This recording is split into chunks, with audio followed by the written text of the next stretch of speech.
Thanks for staying with us. So, Nigeria's democracy has come a long way since its transition to civilian rule. As the country continues to navigate the complexities of democracy and even democratic governance, it's essential to assess its progress and challenges. In this conversation, we'll explore the state of Nigeria's democracy. We'll discuss the biggest challenges facing Nigeria's democracy and its progress since the transitioning to civil rule and its impact on the lives of the ordinary Nigerians.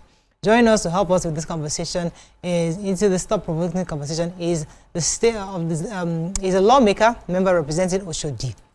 Inshallah, one of the House of Representatives, Honorable Basiru Dawodu. Welcome to the show. He's chairman, House Committee on Disability Matters and Senior Citizens Affairs. It's good to have you on the show. You're representing us in the federal level. Good to have you on the show, sir. Okay. You can join the conversation on 020-163-52013, 090-241-63440. You can also send us messages on X and also on YouTube. We'll be happy to read your messages. I know that we're going to be having other guests joining the show at some point, but just to start the conversation. Ladies, before I come to our guests, what's your own general take? Let our guests come in a bit later. What's your own take of 26 years of democracy? Have we really progressed, or do you think that as a regular Nigerian, do you think so much more can be done? Who would like to go first? Yes, I will. You know, for me, honestly, I think that there has been progress. But I don't know if I'm the best person really to say that, because during the military regime, I was really quite young. You know, I really started becoming an adult when with Obasanjo, you know. So, but I believe that there has been progress. It has not been perfect. There's still a lot of things to be done. But I know that is how it's meant to be. It's not meant to just write off everything and everything becomes perfect. It's that as long as we're seeing that we're progressing one administration after the other. I also feel that there's been times where it seemed as if we went backwards. You know, and not to call any particular administration out, we had so much hope when we were going in with that administration, and it just seemed like first of all, was now stagnant, and then it seemed like we went backwards. But I feel that there has been progress, definitely, from the stories we used to hear as children of how the military was, you know, all the indiscriminate arrest of people, locking people up, you cannot speak your mind, there are some things you could not say in public, and, you know, families will be shut down, political assassinations up and down, you know, we don't hear that anymore. Then there also seems to be an improvement in our elections. I've seen that. Definitely, we always have people who are not comfortable or who are not, who feel that more could be done. Yeah. But there has been improvement, especially as we introduced technology into it. Even though Nigerians will tell you it didn't quite work, but it showed that there was progress. So progress has been quite minimal, but we're progressing forward. Okay, Mike, you want to say something to this, or Ramatu? I disagree with Miriam. I'm not really sure about the progress. When it comes to freedom of speech, I don't think that we have freedom of speech, because in successive administrations, we have seen where people have been silenced by way of arresting them. There was a situation where a young boy was taken because he said something against the First Lady. I mean, when we talk about democracy and freedom of speech, I watch a lot of American programs. When you hear all these comedians talking, try it in Nigeria, that cell, you will never come out of it. You will they will beg. You will not come out of it. So I disagree about freedom of speech.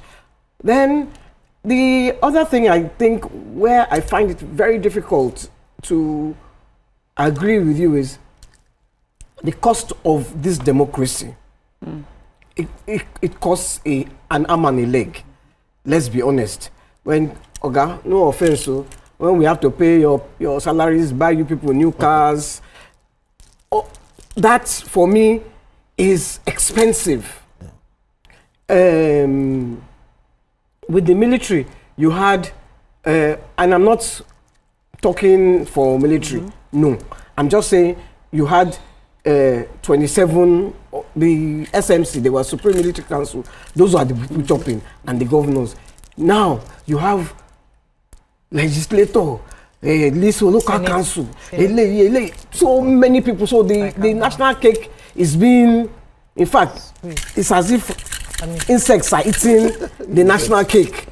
So for me, I think we still need a lot of work. Yeah. For this democracy to work, a lot of work. And I think that it is important. Freedom of speech is 100% important. Okay. What do you think? Your general thoughts? Yeah, so I agree with Auntie Waiki on what she said, because the democracy, the dividends of it is, we can see that we are achieving, the progress is very, very slow, like snail, as in it's very, very slow, and we're not really seeing much, happening and all. And then I will still say this: there was corruption during the military regime. I think it has gone, in fact, it's worse right now in this democracy, because we can see that our laws and everything are going down. Everything is going down. Everybody is doing whatever they like.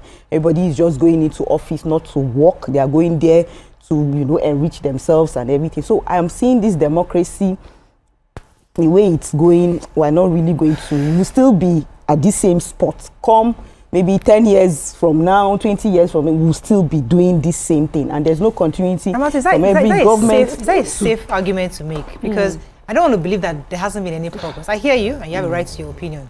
But yes, because the general conversation is that nothing is happening. The world is messed up. The whole thing is crumbling.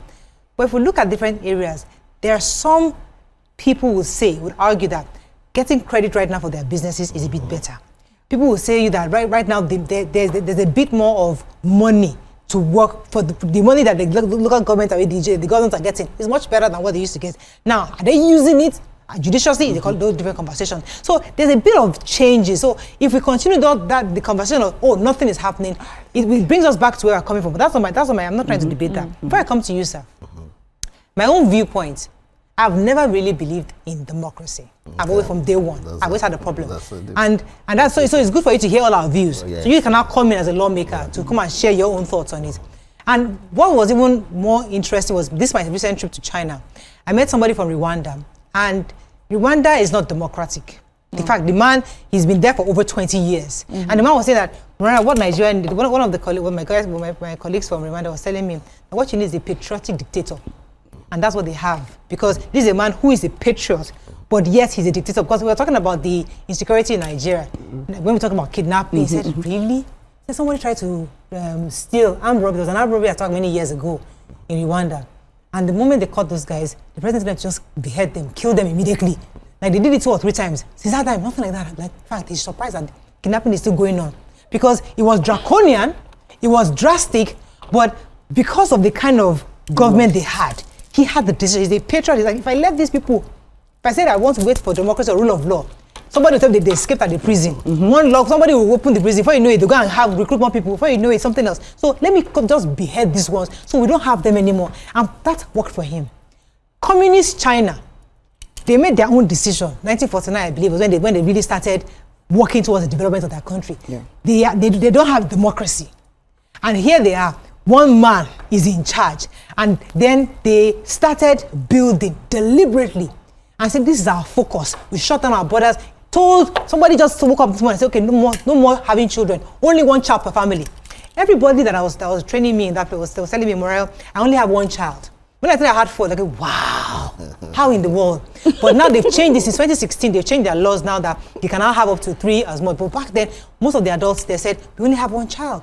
Because somebody had the idea and made that draconian law. So my question, therefore, is, Nigeria as we are today, is this democracy as it is, as we have copied and pasted it, does it work for us? Because sometimes, I think it was in Buhari, from President Buhari, that said that during his time, he enjoyed the fact that there was a military head of state, because this rule of law, process, going to, it just takes a long time. But as a military officer, he was able to make some rules. So what do you think, looking at June 12, is democracy going to work for the largest African black nation in the world?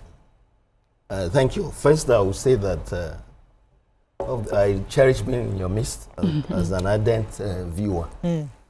The divergence or the divergent views on this table reflects the way Nigeria is. Okay. We are like that. And we're not different from most people all over the world, including the US. Democracy is government of the people, for the people, by the people.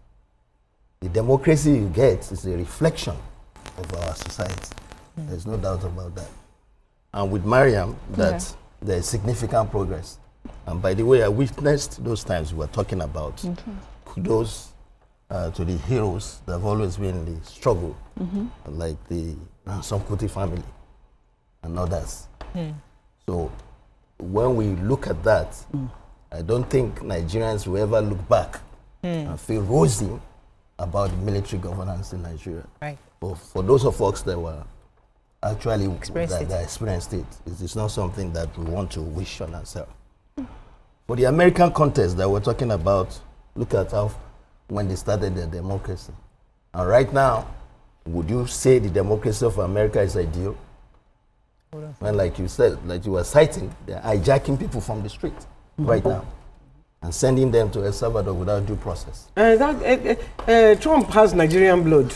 Okay. That you can't compare Trump, the democracy of Trump, let him finish, to Mikey. American democracy. Okay, what we're trying to say is that it's full of imperfections. Yes. That's the point. And that's why the Americans will say, towards a more perfect union.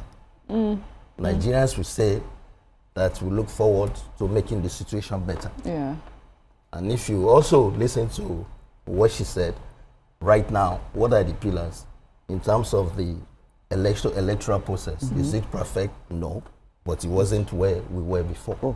And now, from the legislative perspective, right now there's an amendment going on about the Electoral Act. There was a previous one. This is to make that one better, which we can have input. There's also the amendment, constitutional amendment. So from my own perspective, when you look at the global picture of what is happening in Nigeria, I think we're better off democratically than we were before. That's my But some will argue, sir, that democracy works in a nation where the literacy level is higher, such that you are conscious, you're a conscious decision maker, you're a conscious voter, you're a knowledgeable voter, you are voting because you have information. Here, you are influenced. Oh, because I like YK. YK is what I defeat all of us. YK says go this way, we're all going this way. Because our literacy level is at the point where we are independent in thinking. So in a nation such as ours, can democracy truly flourish? Because other African countries might argue that you don't need, but right now, let us for now, we need somebody who can come up and just set things in order. Because if you keep going by this rule of law, you're not going to go far. And I think it was Ramadan said that it's kind of at a slow pace. It's not a snail pace. So democracy is too slow for where we are as a people. Do you agree? I think they are talking about the benevolent, quote unquote, or patriotic dictatorship. What we have had in Nigeria, and this argument, by the way, is one of the reasons that coups happened in Nigeria. So Thank God that we don't have that anymore, because every time that we complain of the imperfection, the guy comes up and says, I can do it better.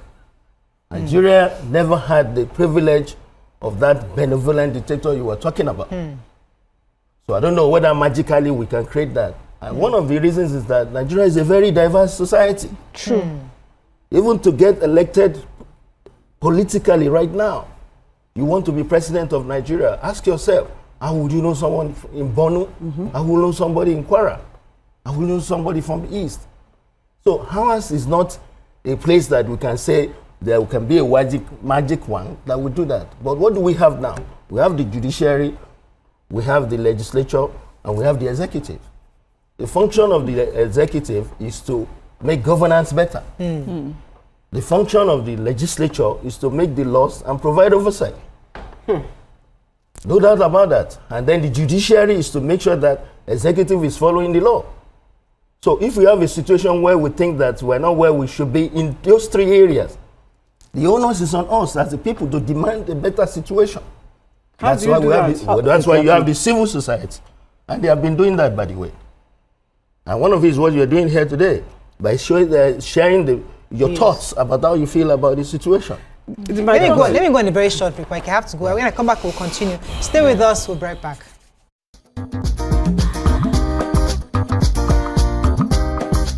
Stay tuned. Your View will be right back.